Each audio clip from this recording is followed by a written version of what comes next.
Everyone, thank you so much for being here. My name's Leah Raffa. I use she, her pronouns. I'm with the DPS Substance Use Prevention Program. Quick housekeeping before we get started. So first of all, we run this webinar every Wednesday, August through May. The first Wednesday of every month, August through May. And we record the webinars, we put them on our website, dpsprevention.org.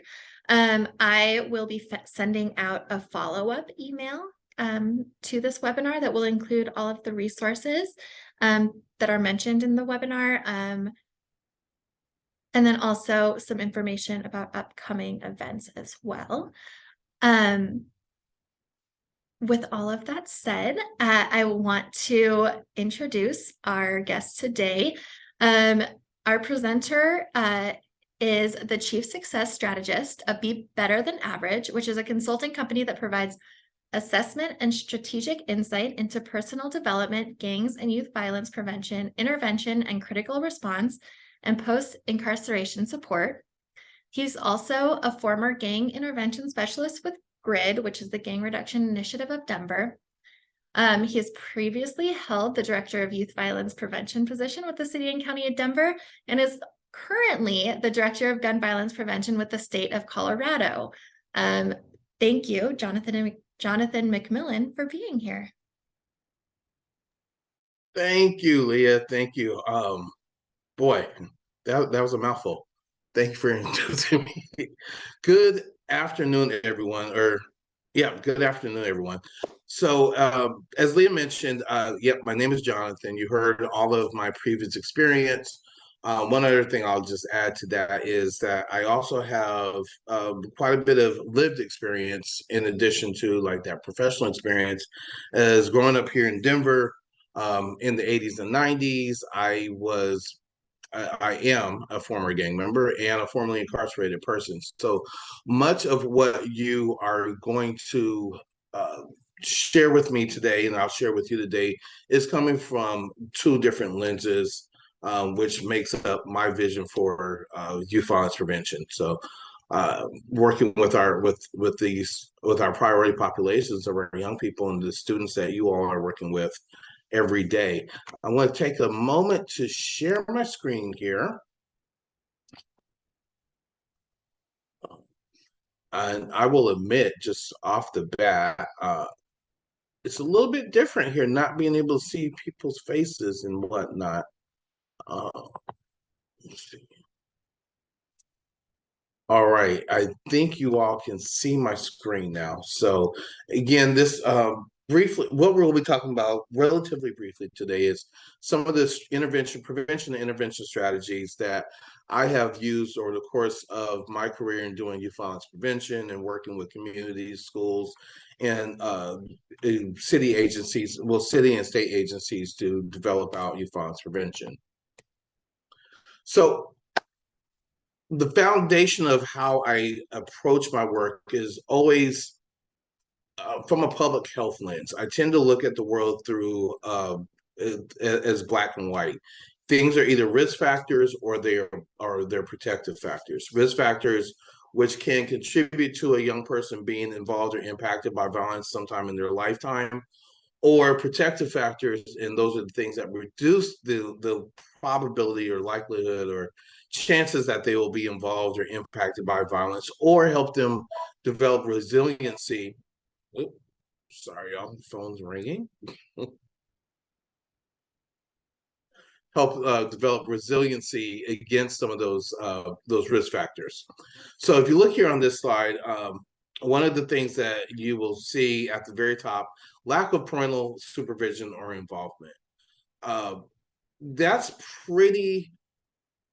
the lack of supervision, parental supervision, or positive involvement is pretty universal as we look at a lot of things that young people are at risk of experiencing, negative things young people are at risk of experiencing, whether it's alcohol, tobacco, and substance misuse, whether it's sexual trauma, even across the board around suicide. When we look at our shared risk and protective factors, one of the things that always shows up is a lack of parental supervision and involvement.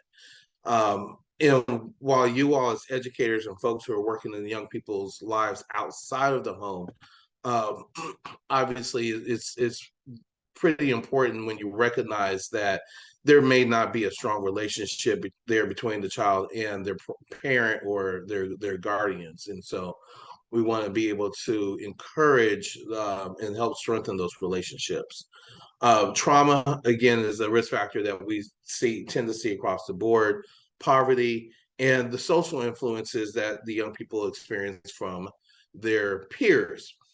Then on the academic side, I was looking at when young people aren't successful or aren't seeing themselves as capable of being successful in school based off their previous experience, whether that's reading and literacy ability, um, or that's test scores or whatever it may be, but it's underscoring that it's academic failure, not having any high educational aspirations, being labeled as poor students, bad students. Lord forbid someone will ever call a student stupid. But obviously, those labels are weighty and impactful on how a young person sees themselves, and can really impact their confidence and their belief in being anything that would be deemed as successful. And then, of course, school safety concerns.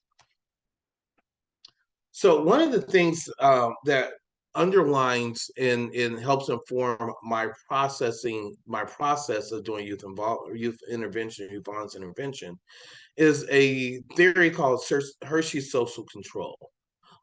It's basically a theory that says that society will help control or inform a person's behavior. And when these social constructs of personal responsibility, attachment to certain things, a commitment and a belief in certain principles and values are present in a young person's life, then or a person's life, but particularly a young person's life, especially an evolving or adapting adolescent, when they feel attached to certain constructs within society, when they have a commitment to themselves and what we would generally say is success, when they have a belief system and a value system that is we would identify as pro-social, and they're involved in, again, pro-social activities and organizations, there's a much lessened risk of them ever being involved in violence or criminal behavior. And oftentimes, I mean, as in the context of this conversation, you all as educators or folks who are working with young people inside the school system, you're going to have a lot of control over how the attachment, commitment, beliefs, values, involvement into the pro-social elements of a young person's life, how they're presented, and how they're, I would want to say the word marketed to a young person to get them engaged. Oftentimes, well, maybe often as much as a parent would, because they're spending up to 8 hours or so inside the school buildings or on school grounds or around the school. So, with that being said, being prepared and having a plan of action, when we have a young person who is exhibiting challenging behaviors, who is exhibiting behaviors that demonstrate that they have a value system that may be aligned with antisocial group like a gang or something similar, what our best chances are successfully changing that behavior and helping that young person be successful in terms of pro-social norms is by having a plan of action that supports this. And so, just real quick, what I want to talk about is I want to break a myth. There's a myth that exists out there about young people, especially those who are involved in gangs or antisocial groups, that once they're in that gang or that antisocial group, they're in there for life. And that the only way to get out is usually through more violence or or something more extreme. But the truth of the matter is, yes, death is one way out of a gang. Yes, prison is another way. But the most common way of young people leaving those social groups like gangs is just making the decision to move on and fade away from that environment and from those peers who are engaged in that behavior. And typically, a young person is only involved in a gang over a relatively short, minuscule period of their life. It's typically less than 2 or 3 years that they may be involved in again in that social system. What we can do to help them go through that period of changing from the negative behavior, being involved in a gang, having be involved in violence or being susceptible to being involved in violence is to practice what's called the trans-theoretical model of change, aka the stages of change. This is a process that helps you as the professional working in a young person's life assess the how ready are they to make changes and begin to live a different lifestyle and think differently, behave differently, have different values. You're through the trans-theoretical model of change, you can assess where they are from not being ready at all to begin this process to actually successfully changing and living changing their lifestyle, their behavior, their value system, and successfully maintaining that on into early adulthood and beyond. So stage one of the trans-theoretical model of change is pre-contemplation. Really what this means is, again, the young person who you're working with doesn't see any problem with their behavior at all. It is what it is. Life is what, not what you make of it, but what's presented to you. They don't see any need for change. Although you, as the adult with tons of lived experience, can see that they're headed down the wrong path, or at least a dangerous path. They it, it, that they're just doing what feels normal to them, or at least normal-ish to them. So they're unable to see how the choices that they're making, the lifestyle that they're living, impacts them, their future, or those around them. Oftentimes, it can be viewed as a very selfish, self-centered view of life. But again, oftentimes our adolescents don't know any other way. Um, I have a soon-to-be 11-year-old who uh, he's doing something incredible for his birthday. He's going on a cruise this summer, and he asked me as we're driving to school the other day. So I was thinking for my birthday party, and I had to look at him like he was crazy because, dude, we just paid for a whole cruise for you to go on for your birthday. Um, but obviously, in the world that he lives in, it's all about him. Honestly, it's not all about him most of the time. But as being an adolescent or pre-adolescent, prepubescent adolescent, his worldview is very limited outside of anything that's not necessarily 2 feet in front of his, or yeah, outside of 2 feet in front of his face. And he doesn't really need to change that as a priority, as most youth who are dealing with. The funny thing is, I keep referencing this through the context of youth, but there's many adults who also these concepts apply to. The trans theoretical model of change is most often utilized in drug or substance misuse and alcohol treatment programs, and it's assessment to again um, be able to recognize where a person is on their journey to recovery. And oftentimes, if a person is using or misusing a substance or alcohol, all of these things are true in their lives because the addiction or the usage hasn't impacted them in a way that they are motivated to change. So they're not even contemplating a change in their lifestyle.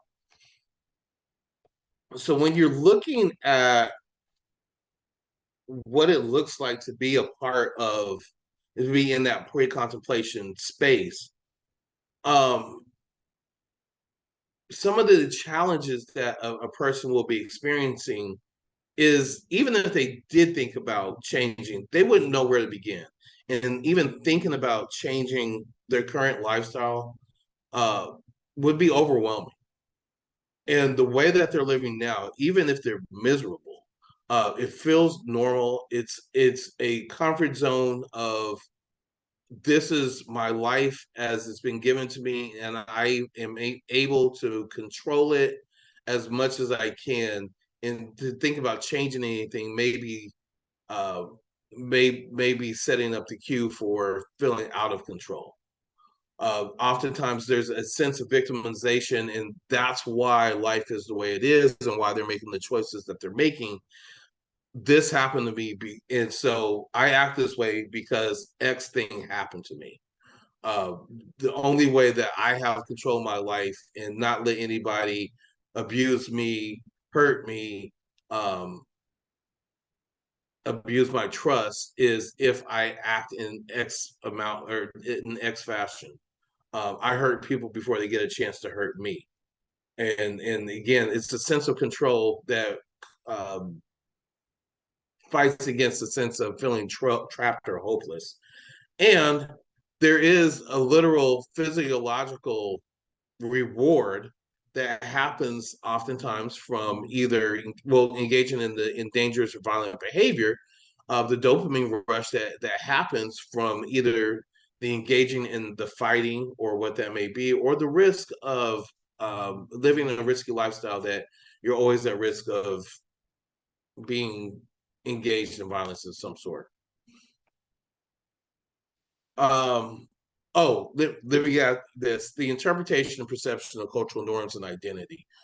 Oftentimes what that means is, if we have young people who generationally have experienced, their families have experienced a culture of violence, a culture, a normalcy of violence in gangs and weapons, and uh, a lack of understanding the need for some pro social norms and behaviors. Again, the young person, the student who you're working with, will not see the need to even consider any type of change, to contemplate any type of change. So when you're working with these young people, I don't know how many of you are case managers, but this isn't these strategies and tactics aren't just specific to case management. You, as a, whether you're a student, a social worker, counselor, even a dean inside of school, these are practices and principles that you can engage with to work with a young person, who, again, who's at risk of being involved in violence. So you're going to assess and evaluate where they are, once they come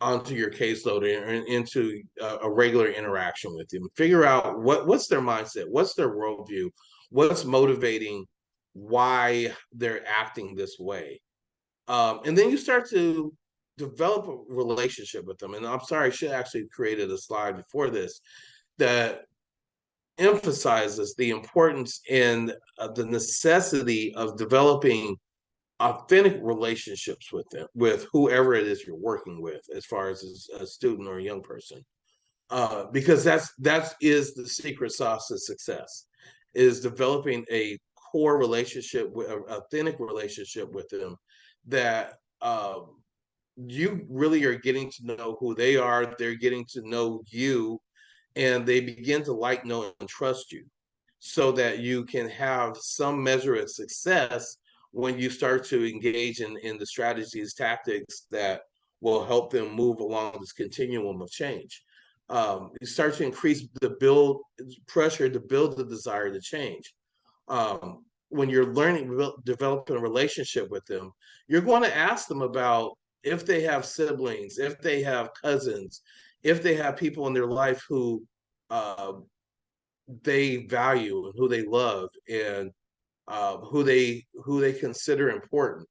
and begin to utilize those relationships and what your client's saying about those relationships as potential ways to motivate them to consider changing their current lifestyle and behavior. You say you have a little sister, or you say you have a uncle or your mom or someone in your family who you don't want to let down, or you don't want to hurt, or you don't want to disappoint, or you don't want to get caught in the crossfire of the consequences to your action. Sounds like they're really important to you. So what would you how would you feel if something happened to them because of your behavior? Or um how would they feel if something happened to you if you ended up hurt or killed? Um, you could start again, use that information to start to build some discrepancy about the way they're living their life and what they say they would like to, how they would like to live their lives. Identify things that may denote that they're tired of the lifestyle that they're living, that just don't know exactly if there is another lifestyle possible for them, and if so, how to obtain that. Identify points of loss that their lifestyle has created. So much is going on right now in the news in Denver, but across the country, where young people are losing their friends to violence. And oftentimes it's connected to a gang culture. And when a young person loses someone who they're close to, or at least someone who they can identify with as being similar to them in age, race, gender identity, they can vicariously connect and relate to what's happening, what they're hearing happening in their community, in their culture, in the news. And when those incidents of loss happen, that's a prime time that's either going to make or break a young person's future, because they can either become disengaged in thinking that their future is going to be anything different than this young person who lost their life, or there could be a point of motivation and inspiration for them to say, I don't want my life to end like that. I want my life to be different than that person who lost their life. I want to start making some change. um Also, oftentimes in the gang culture, there's often disloyalty. We often hear it about mentioned as like snitching, or someone doing something. It could even be as far as relationships. Somebody is messing around with someone else's boyfriend or their girlfriend, someone who they considered a friend and who they trusted.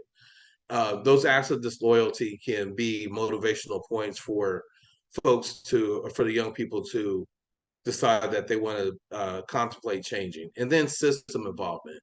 Uh, Once they get involved in the system and have to start to go to court, and they can start to forecast a future that's involved in seeing probation officers and not having as much freedom as they would like. That oftentimes could be a point of motivation for a different lifestyle. So stage two of the trans theoretical model of change is contemplation. This is where they begin to consider what are the pros and cons of living a different lifestyle. What could a different lifestyle or a different life look like for me?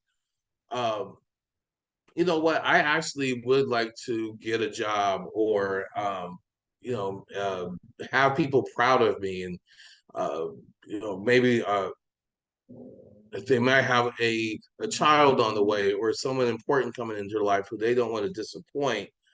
But they're overwhelmed and don't know where to start. And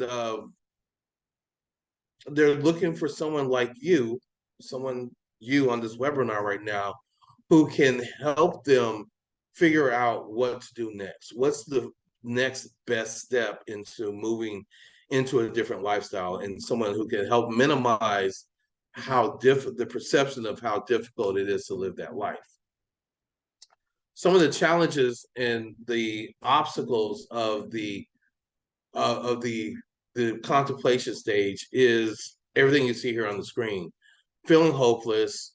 If they're involved in a gang, they may feel as though they don't have the the opportunity or the privilege to leave that lifestyle, to leave a gang lifestyle. Um, the identity of, if I change, then who am I?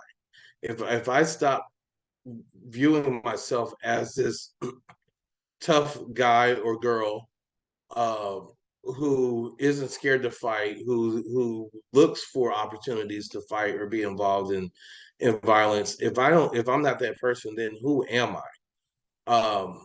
If they're caught up in the system and they're on probation, there may be uh, a lot of challenges in them um, figuring out what's next for them, because the system has them now reported as being involved in as this type of person. So a thing that I tend to use when working with clients is the scales of risk and reward. Understanding the risk of staying in the same behavior, of engaging in the same behavior.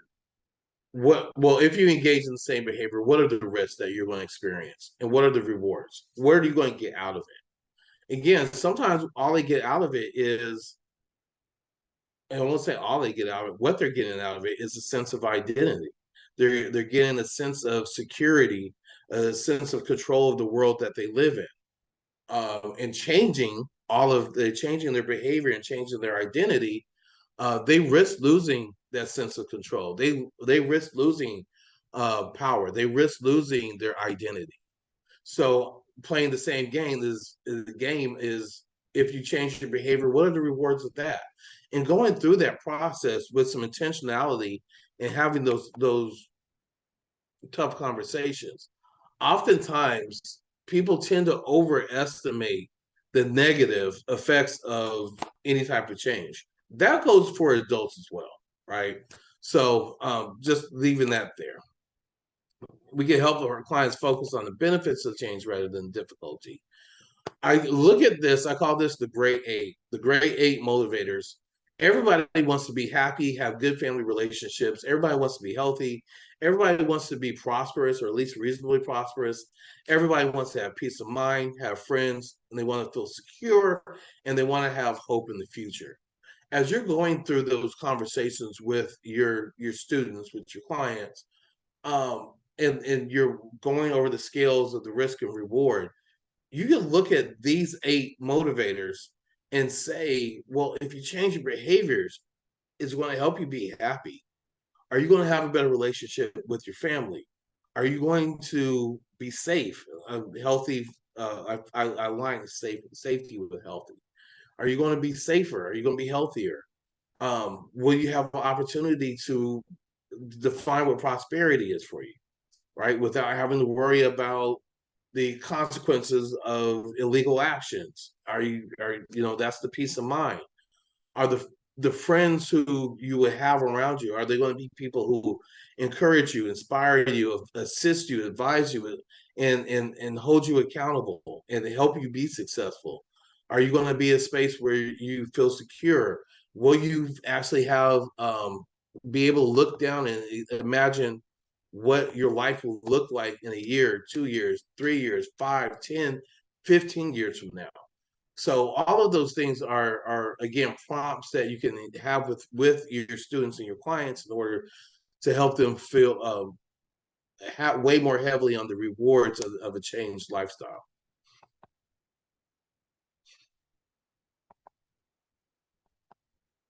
So normally at this point, I would ask everyone if they've heard of motivational interviewing, but because I can't see anyone, I'm assuming everybody is saying no. What is motivational interviewing?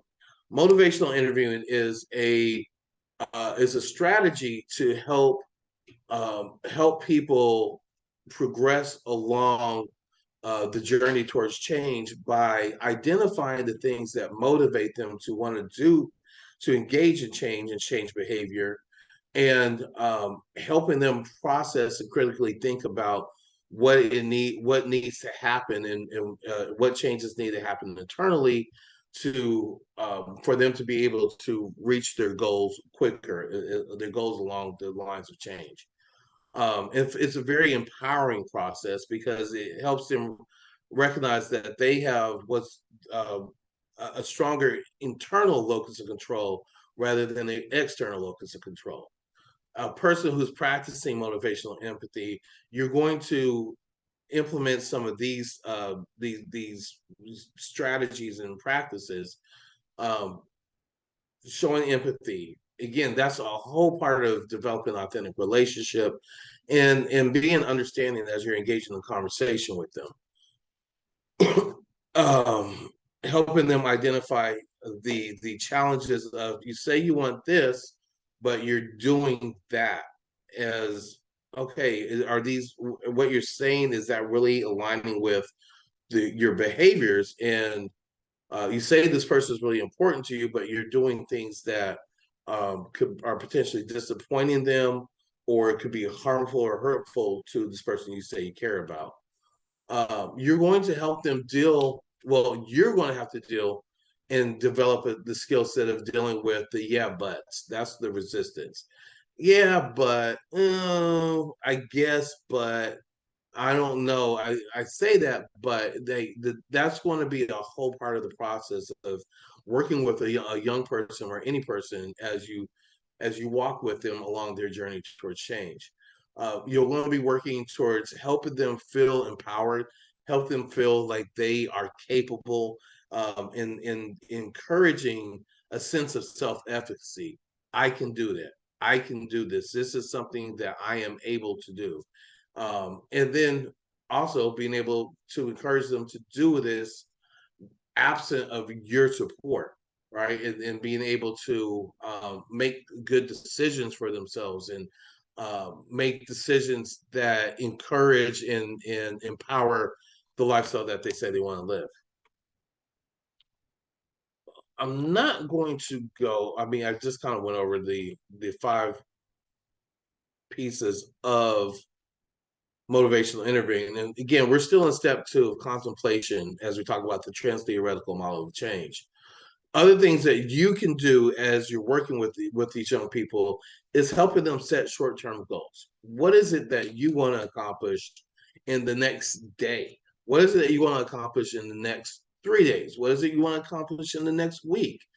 Have the begin to help them build the habit of setting goals for themselves, and then help them explore what type of person they want to be and what type of person they need to be that accomplishes those goals. Um, create create some ambivalence and discrepancy around who they say they are and who they're showing up to be. Right? And a great question I love here is, who would you be if you weren't in a gang? Or who would you be if fill in the blank, right? Whatever the current behavior is, who would you be if? Right? I'm going to tell you, I'm going to share with you, this is going to be a challenging space for them because they probably don't know who they would be if absent whatever the challenging behavior is. And so this is going to be a space where you're really working with them to explore different options, different opportunities, help them identify their values and people who they idolize, or at least who are role models, who they would consider role models, and understand the characteristics of those people who they're identifying, those pro-social characteristics, which they can begin to emulate. And then also in the stage of contemplation, you want it to resonate with them not just in a cognitive level, but also in an emotional place. So, what is it that they wish? What is it that they want that would make them feel good? Um, has there ever been? Has anything ever happened um, that you feel guilty about, or that you wish was different because you were in a gang? This could be things. I mean, it could be as innocuous as, I wish I wasn't in this office with you right now, Mr. or Mrs. Blank. Or it'd be, I wish that my homeboy was still alive. Or I wish I never went to jail. Or I wish I never started using. Or I wish I never picked up a gun. Or, it's all of those things. And um, I would say identifying those emotions that they may have, and really, again, work with them to figure out, okay, this is your current emotional space. Where is it that you want to be, and how do we get there? So stage three, the preparation determination stage. This is a space where they are um, they are they've moved past, they have made a determination that what I was doing isn't working for me anymore. I really do want to change my life, and I'm willing to do, at least I think I'm willing to do what I need to do in order to change my life and my behavior. So let's do it. They're looking at, in this phase, they're starting to consider what they're capable of doing, what life looks like, what a different life could and probably should look like for them. They're open to new experiences. They're looking at things through a different lens. And you're starting to see, you're starting to observe noticeable changes in how they carry themselves. So I go back to my work with, when working with active gang members. When they started to get to this stage, you would know it because, one, they're happier. That's just like, that's obviously immediately obvious, but they're also using different language. That's usually one of the first signs. um there in some of the traditional gangs here in Denver is blood and cuz, or Crips and Bloods, and they use the word cuz all the time. Now they're using the word, they might be calling me Mister, or they're just not using the word cuz or the word blood. Or I wish I could see y'all, because I would ask how many people raise their hands and say, how many of y'all are tired of hearing the word bro, bro. The language will begin to change when they're moving into a different headspace, in a different emotional space, maybe even a different spiritual space. But I'm not 100% sold on that. But also, you want to see a difference in their clothing. If we're talking about young people who are engaged in a gang culture, gang lifestyle, even if it's not blue, red, or another obvious color, there are usually signs that a young person, um, the way they dress denotes their affiliation with whatever social group.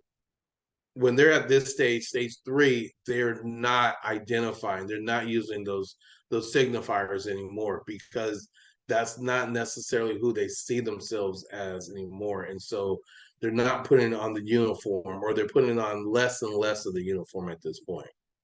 And they're checking in with you to get your feedback, to get your advice, to get your assistance, to get your encouragement, and also to give you kind of a status of what it is that they're working on, why they're working on it, and probably want you to hold them accountable. Hey, Mr. Blank, hey, Miss Blank, I'm thinking about getting a job, and so what do you think I should do? And then you give them advice about, okay, here you can go to these websites, you can check in with this person. I'm going to make an introduction, but I need you to follow up, and they can get you employed by the end of the week. So next time you see them, they're probably expecting you to say, hey, how's the job search going? Did you follow up with X, Y, and Z? Hey, let me know if I can assist you in following up with that person who said that they were running the job fair. Right. That's what this space really looks like. And it's an encouraging space. Also, they may be checking with you about, hey, Mr. Blank, um, have you ever been camping? Or, hey, Miss Server, um, do you know anything about coding or starting a YouTube channel or whatever, fill in the blank, things that they're starting to explore that they don't know a lot about, but they have begun to trust you and see you as a resource and and as an ally on this journey to change. And so they're asking you questions to help them get more information so they can progress along this path. Now, some of the risks that you'll experience, and that your client, your student will experience, um, is the stress from the people who used to be a part of their life. Because people are going to see the changes happening, and whether it's again, I'm not even going to limit this to just young people, although that's the topic today. But how many of you have known someone who has stopped drinking recently or had stopped drinking, and they have challenges going to places like parties or shared social spaces with the people who they have known because, oh, you're not drinking anymore? What happened? Right? They're challenging, and then they start to feel judged or whatever the baggage is, of that, of what their lifestyle used to be versus where they're working to get to now. So imagine how it's difficult for an adult. So imagine how difficult it is for a young person who is really working hard to make change in their lifestyles, and the people who they used to like, know, and trust, and maybe still do like, know, trust, and whose opinion of them they value. When they start to make judgments, it can be a really difficult space for them to stay at the stage three. Um, there's also, whether it's explicit threats of violence from their old peer group or other folks who knew them in their previous lifestyle. Sometimes there's still consequences for stuff that happened. It could be 2 months ago, it could be 3 months ago, it could be a year ago. There still may be a threat of violence happening to this young person.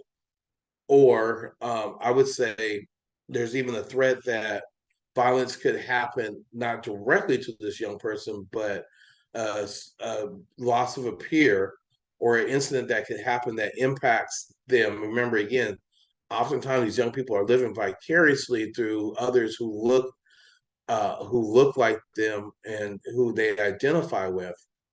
Um, that loss could be a loss, or a tragedy can be a event that could be the domino that makes all the other dominoes fall. That was their progress up to this point. And then there's also fear that the change won't work. They may not feel confident in where they're headed because they've hit a road bump. They didn't get that job that they applied for. They didn't see the academic success that they were hoping for, even though they actually studied for a class or they worked on a project and did something different. And they didn't see the rewards, and they may see that as indicative of no more challenges to more success. So when you're working with the young people in this space, you really want to help them stop focusing on the gang behavior, encouraging not wearing the colors, um, encouraging finding and being around new friends, encouraging changes in those behaviors, focusing again on the small doable steps. Celebrate with them. Celebrate with them. Build those pro-social sports. So if it's a program after school, or it's a school club, or it's a mentor of some site, whether it's you or someone else, make sure that you're helping them be involved with that as much as possible, as long as possible, and as frequently as possible. So again, the lifestyle that they used to live and the friends who they used to hang out with, or their peers, the frequency, the intensity, and duration they hung with those people is what informed their behavior. So the same frequency, duration, intensity in which they're doing with more pro-social peers and doing more pro-social activities is going to inform their behavior. Look to reinforce and encourage that change by celebrating and acknowledging the four positives to everyone. I wouldn't even say negative. We call it a delta. You're saying, all right, you did this, this, this, and this really great. Let's work on how can we help you not wear as much blue this next week. Okay, you're looking at short-term goals. You're looking at encouraging and changing the behavior, and then you're also um, addressing there's space to improve. And then, of course, revisiting the previous successes.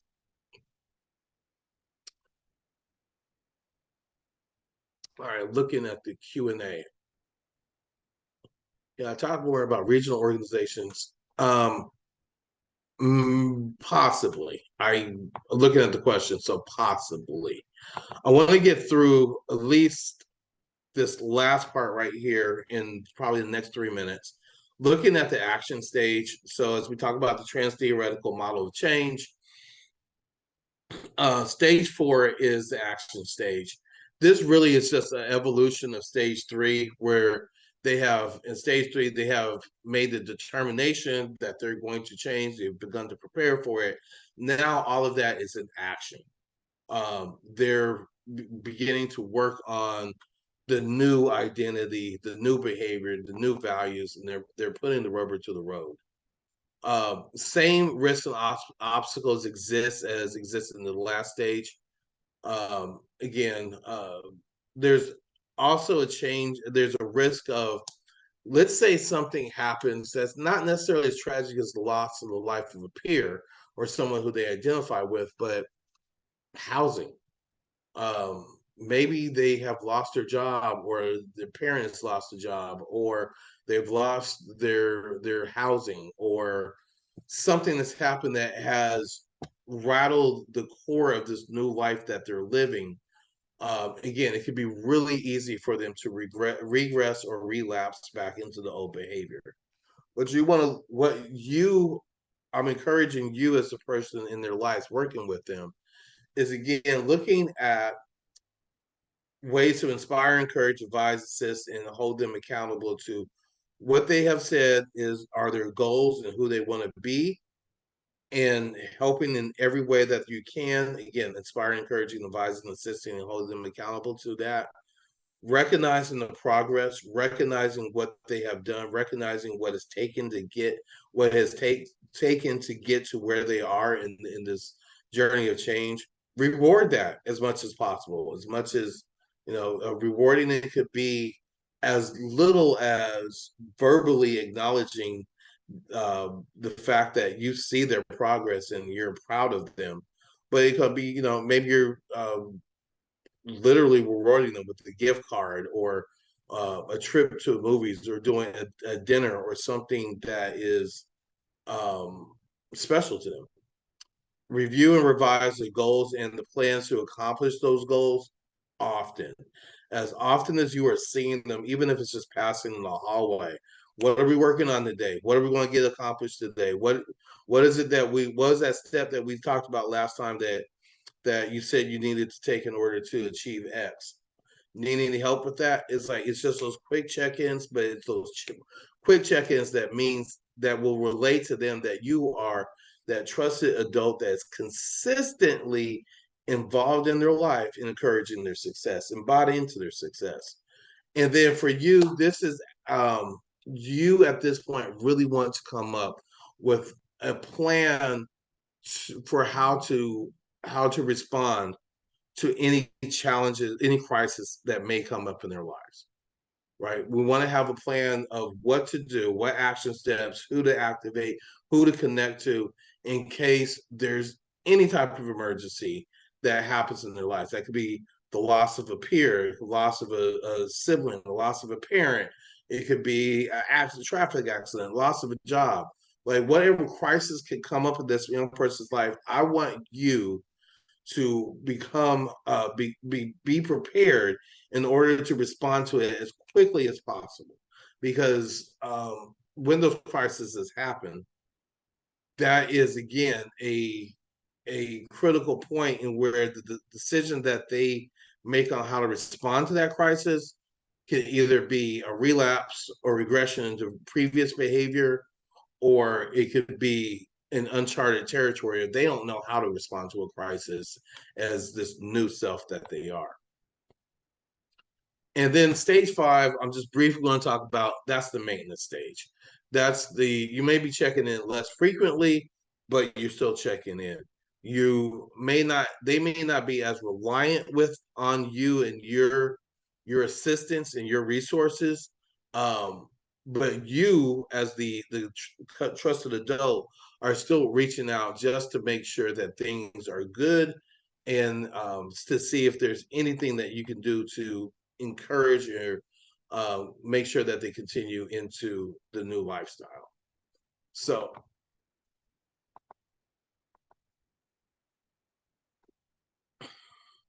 just as a frame of reference, this is what my stages of change look like in my life. Um, Previous to 1992, I was involved in gangs, got involved in the system, got involved, introduced to a mentor in 92, 93. I had a child born. That's all of those things are what moved me from pre-contemplation to contemplation. 98, somewhere in 98, I relapsed or regressed and ended up going to prison, was released from prison. During this time between going to prison and being released from prison was all contemplation and mostly preparation. And essentially for the last 20 plus years, I've been in the space of maintenance, right? Of identifying who I want to be, what is it that I want to accomplish, how do I show up in the world for my own success and the success of others around me. And I have successfully been in this place where I'm now presenting to you all. So I am going to actually stop sharing there, and then we'll jump into the Q&A. Going back to the question I see here, can I talk more about the regional organizations in Denver that kids can go to for support? So the best resource that exists, and dang it, I can't think of the website right off the top of my head, but if you do a Google search for the Office of Children's Affairs, um, Office of Children's Affairs, and I want to say the Denver After School Alliance, DAA. Do a Google search for those two things, Office of Children's Affairs and Denver After School Alliance. It should drive you to their website. That website is essentially a repository of a lot of great organizations that are doing work all over the metro area. Uh, and their information should be up to date and reliable, because one of the requirements for getting funding from the Office of Children's Affairs is that they upload their information and keep it up to date and relevant. The program locator, that's what it's called. So the Denver After School Alliance program locator. Go there. You should be able to find organizations from Southwest Denver to far Northeast and everywhere in between. I hope they answered the question. I don't see any other questions, Leah. Perfect. Let's give, if anyone has any questions, give you one more minute to put them in the chat.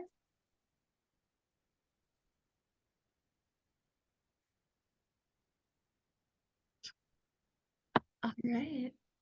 Nope, looks like we just got one. Okay, so the next question is, really appreciate the idea about motivational interviewing with youth. When talking to kids, sometimes it feels awkward to bring up whether they are in a gang.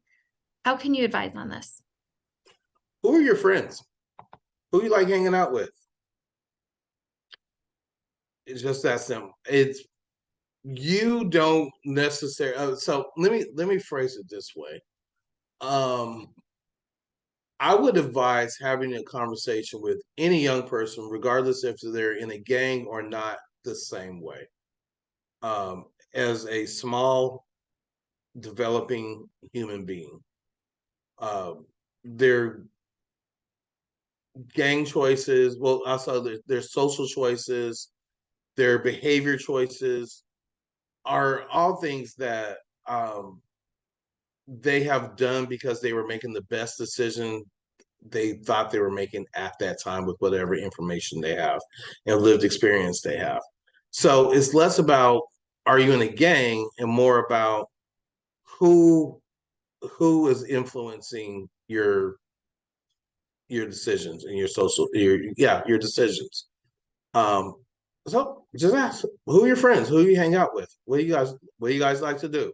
You're going to get the I don't know, just some guys or just my girls or whatever, and that's where it's relying on you as the adult to kick into those probing skills and um, being able to engage in authentic conversations where it's not fishing for information, it's getting to know a person.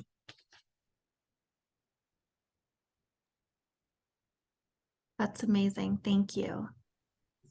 You're welcome.